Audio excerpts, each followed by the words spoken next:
We're going to start this assignment first by thinking about shapes and lines that we want to do on our paper. Now we're just using a standard drawing paper and a yellow pencil, and I also have some little stencils here that are just for reference and to use for making my shapes, and also for doing straight edges as well for my lines. So I'm going to start with my shapes. We have to have at least 9 shapes in my piece here. So I'm just going to actually use this. I'm not going to do the whole thing. I actually just really like these shapes here. It's almost kind of like this fan shape. So I'm just using this as kind of a guide, or stencil in this case. There's my first shape. Here's number 1. And you don't have to press super hard. I'm pressing a little harder on my paper than I normally would, but I just wanted it to show up on the video. And then maybe I'm going to do that similar shape over here on this side. So 9 shapes, and you can freehand draw these as well if you wish to. Might just do a circle over here. Actually, maybe I'll do a circle and then with this shape here. And feel free to overlap shapes as well. So when we're talking about shapes, you can do organic shapes or geometric shapes.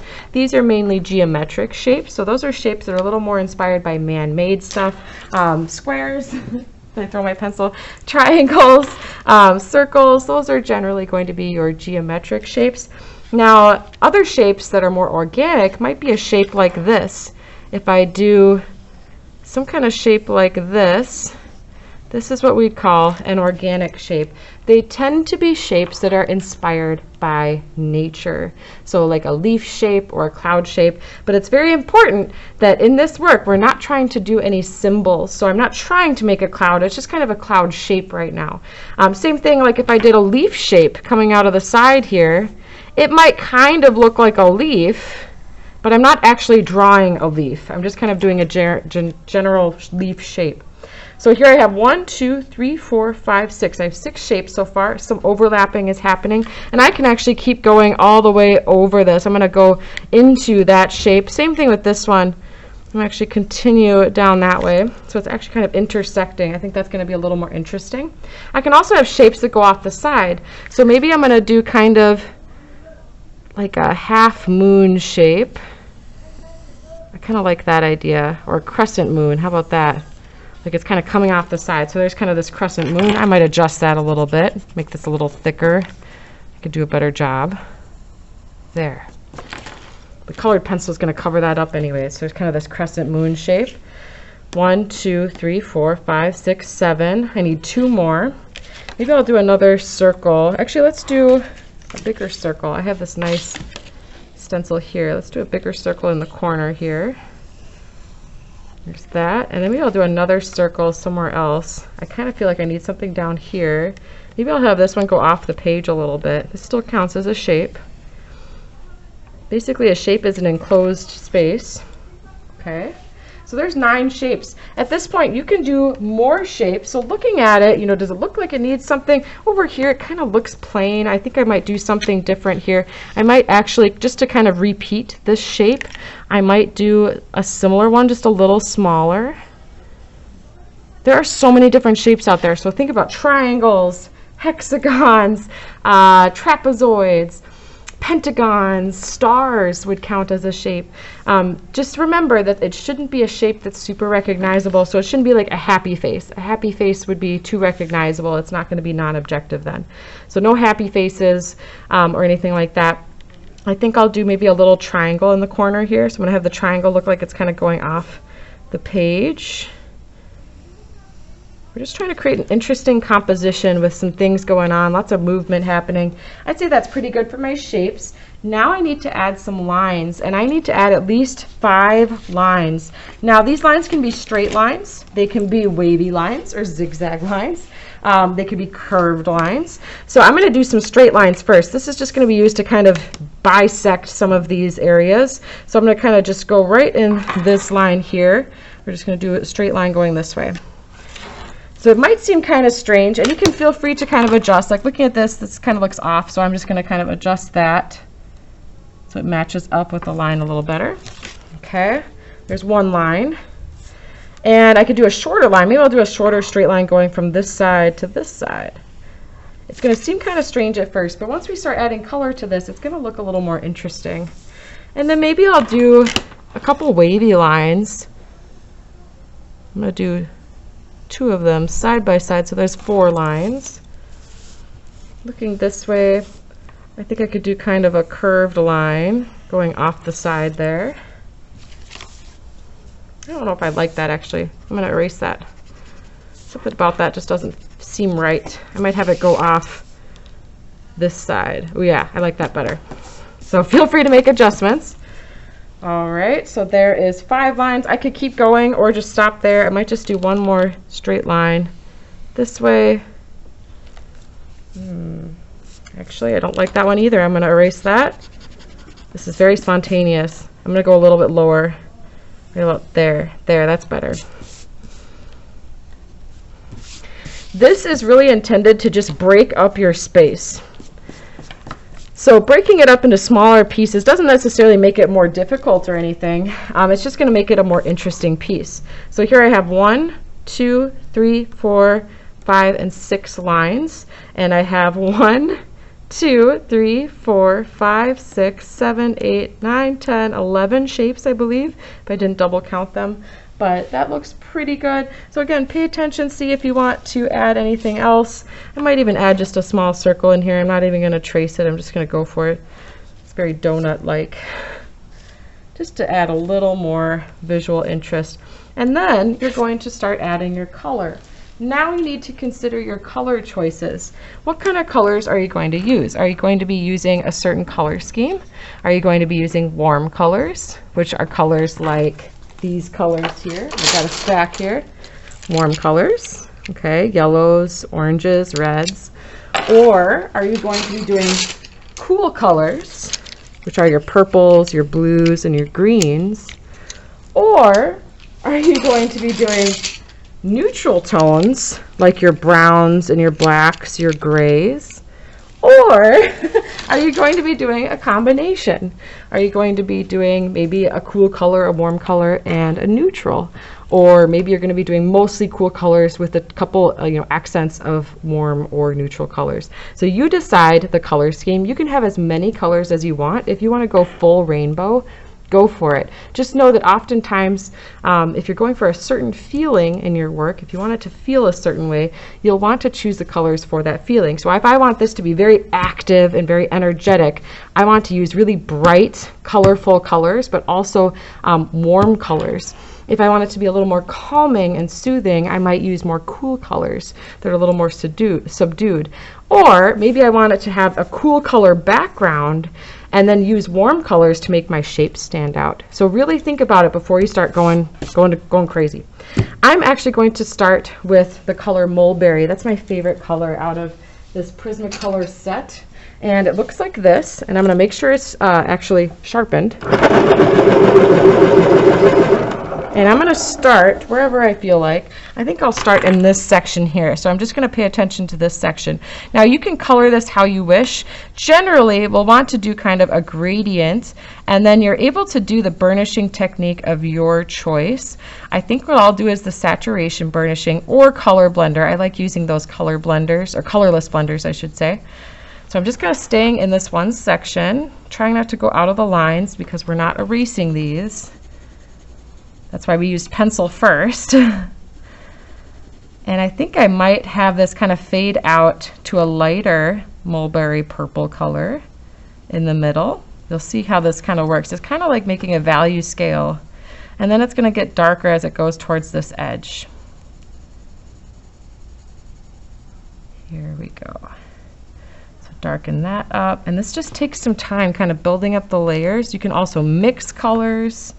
So if you're looking for a particular color and you're just not finding it, feel free to mix colors as well. I'm going to go back over here and really darken this edge. Make sure it's very dark. Same with this edge. Make sure this edge is also very dark. You'll notice I didn't go all the way down. I'm actually going to color in a different section here, or a different color, I should say. So I didn't go across the whole shape. I'm going to lighten it up as I go towards the middle here. So I'm keeping that light. If you really struggle with this, I highly recommend practicing a little bit first. So if you rotate your paper here to the back side, practice using your pencil here. Press down really firmly, really hard, and then see if you can lighten it up gradually. So I'm going a little bit lighter now, a little bit lighter now with my pencil. Or if you're having issues with that, move your hand back on your pencil. It's going to exert less pressure. The further you move your hand back, generally, it'll allow you to lighten it up a little bit better. So see how it's already kind of lightening it up? If I go all the way to the end of the pencil, it's really hard for me to press firmly. It forces me to be really light. So sometimes if I'm struggling with that, I'll push my hand back on my pencil on purpose so I can keep it really light until I get to the point where it just kind of blends in with the paper. Something like that. So this is what we call a value scale. We're just using color instead of a regular pencil. So it's going from dark to light, or it could go from light to dark. And you can kind of go back and forth and see, but basically we want to make multiple values. So like here's the darkest, these are the middle values or mid-tones, and then we have highlights here. So you're kind of doing the same thing in this piece. Now this piece could be any which way. I'm going to keep it this way for now. And now I need to do a little bit of burnishing. Now you can do burnishing at the end or as you go along. I like to kind of do it as I go along. Now with this one, I think I'll do burnishing with a white pencil, and you'll see how this works. So this is saturation burnishing. We're going to take the white pencil. It's going to lighten it up just a little bit. And I'm just going to use this as a way to kind of fill in any places. It'll kind of smooth out my coloring and also get rid of some of that paper underneath from showing through. So this is a great break. It's a great lesson for students who maybe feel like they're not very good at art or good at drawing. If you can color in, you can do this. If you can hold a pencil, you can do this project. The biggest thing you have to do is believe that you can do it. That's the biggest barrier I've seen, at least in students. If they say stuff like, I can't do this, then they're not going to be able to do it. That's just how it works. You're telling your brain you don't know how to do it, so you won't be able to do it. But if you try it, just give it a shot, you might be surprised at what you can create and how beautiful it might turn out. All right, almost there. Looks pretty good. So I just used that to kind of blend it all in. Looks pretty good. Actually looks very 3D, which I am kind of excited about. So you don't necessarily have to do a gradient in every single area, but I want to see some throughout the work. So I want to see a few of them here and there. And then maybe I'll choose the same color and put that same color somewhere else, or do a different color. So maybe I'll do this purple color inside of this kind of crescent moon bottom space here.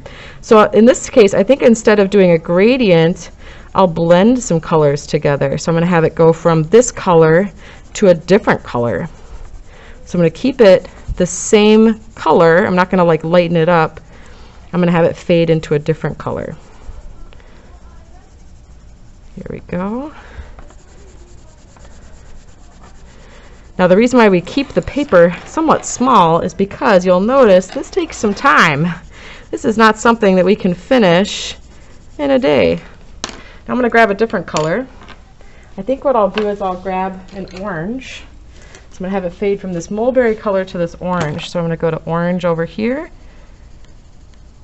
Really fill in that edge. I'm going all the way to the edge of the paper.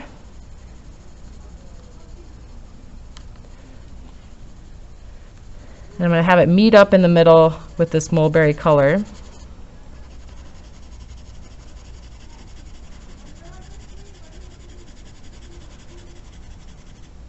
Make sure it's sharpened. Oops. And you'll have to also note that some colors, when they mix together, might not produce a color that you like. So I like this color, but sometimes when you mix colors together, it'll make kind of an ugly brown or something, which isn't a bad color. It just means that, you know, it might be a color you're not looking for. So just be aware of that. You might want to test the colors out on the back here, kind of see how they look when you mix them. So I'm just going to layer them on top of each other so you can see what they look like. So it's almost kind of this maroon color, which I like. I'm just going to go back over with my mulberry and then go back in with my orange. Now, one thing I just noticed I erased this line, but I didn't do a very good job erasing, and you can kind of still see it a little bit. So I have to decide, am I going to just leave it, which I could, or am I maybe going to extend this out and see if I can't cover it up, which I think I might try. I'll try covering that up a little more, and it looks like that darker color does cover it a little more. So sometimes when you run into problems like that, you just have to creatively problem solve. There's not necessarily one answer for everything. Just like life. All right, now I'm going to do some more saturation burnishing. Actually, instead of that saturation burnishing, I'm going to use the colorless blender. Use this little guy. So this is the clear one. There's nothing there, it just says colorless. I'm going to use this to blend. So again, you'll see it kind of blends out the pencil lines a little bit. It also blends it with the paper a little better.